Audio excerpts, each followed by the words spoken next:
కొత్త పథకాల అమలుకి నేటి నుంచి రాష్ట్ర వ్యాప్తంగా గ్రామ వార్డు సభలు జరగనున్నాయి. మరిన్ని వివరాలు మా ప్రతినిధి నగేష్ అందిస్తారు. నగేష్, గ్రామ సభలకు సంబంధించి తాజా వివరాలేంటి?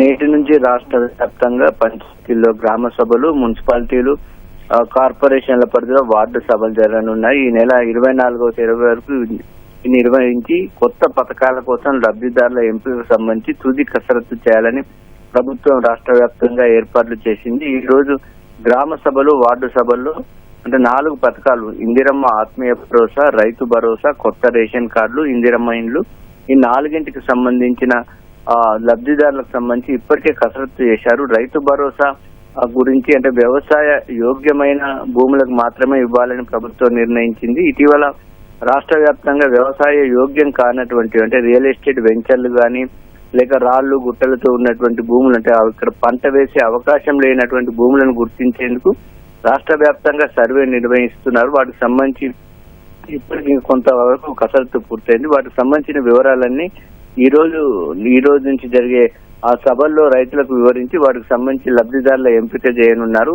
వ్యవసాయ యోగ్యం కానీ మాత్రం చేయబోమని ప్రభుత్వం చెప్తుంది. అదేవిధంగా ఇందిరమ్మ ఆత్మీయ భరోసా కింద ఏడాదిలో కనీసం 20 రోజుల పాటు ఉపాధి హామీ పనులు చేసిన భూమి లేని కూలీలను గుర్తించేందుకు ఇప్పటికే రాష్ట్ర వ్యాప్తంగా ఉన్నటువంటి జాబ్ కార్డులు అన్నింటినీ కూడా పరిశీలించింది. సుమారు 6 లక్షల మంది అర్హత ఉన్నట్టుగా గుర్తించారు. వాటికి సంబంధించిన వివరాలన్నీ కూడా గ్రామ సభల్లో చదివి వినిపించి గ్రామాల్లో అభ్యంతరాలుంటే స్వీకరించి తుది జాబితాను ఈ రోజు ఖరారు చేసే అవకాశం ఉంది.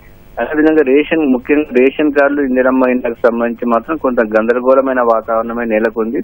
రాష్ట్ర రేషన్ కార్డుల కోసం చాలా డిమాండ్ ఉంది.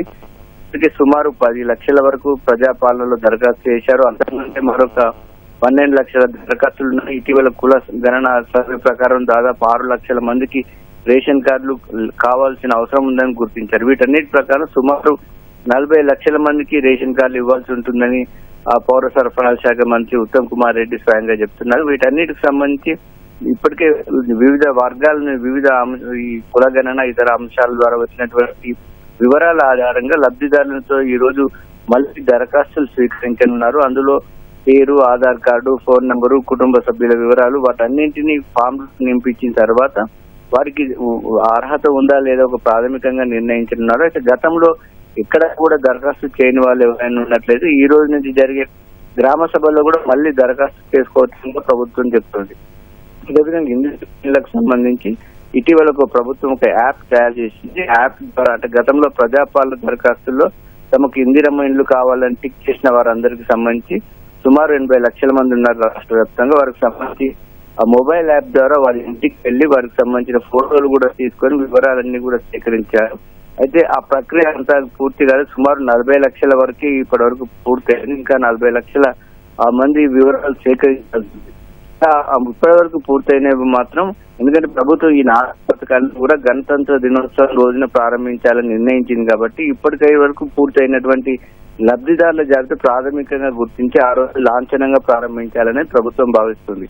అందుకని ఈ గ్రామ సభల్లో వీటికి సంబంధించిన ఇందిరమ్మ ఇండ్లకు సంబంధించి కూడా ఇప్పటి వరకు ఎంపికైన వాళ్ళు అంటే మొదటి విడతలో ప్రతి నియోజకవర్గానికి 3,500 ఇళ్లు మంజూరు చేయాలని ప్రభుత్వం నిర్ణయించింది. అయితే మొదటి విడతలో సొంత స్థలం ఉన్న వారికి ఇంటి నిర్మాణం కోసం 5 లక్షల రూపాయలు ఇవ్వాలనేది ప్రభుత్వం తీసుకున్న నిర్ణయం. కాబట్టి అందులో ఈ స్థలం ఉన్న వారిలో అర్హతలు ఎవరెవరు అనేది ఆ గ్రామ సభల్లోనే వారి పేర్లన్నీ కూడా చదివి వినిపించి అక్కడ ఎవరికైనా అభ్యంతరాలు ఉంటే వారికి అర్హత లేదనో లేక అర్హులు ఇంకా నిజమైన అర్హులు వేరే ఉన్నారనో ఇలాంటి అభ్యంతరాలు ఉంటే స్వీకరించి ఒకవేళ ఈ గతంలో ప్రజాపాలనలో దరఖాస్తు చేయని వారు ఎవరైనా ఉండి నిజంగా అర్హులైనట్లయితే కొత్తగా కూడా గ్రామ సభలో మళ్ళీ ఇప్పుడు కూడా ఇందిరమ్మ ఇళ్ల కోసం దరఖాస్తు చేసుకోవచ్చని ప్రభుత్వం చెప్తుంది. కాబట్టి ఈ 4 పథకాలకు సంబంధించి ఒక తుది ఈ రోజు నుంచి జరిగే లబ్ధిదారుల ఎంపిక ప్రక్రియ కూడా దానికి సంబంధించిన ప్రక్రియ చేయనున్నారు.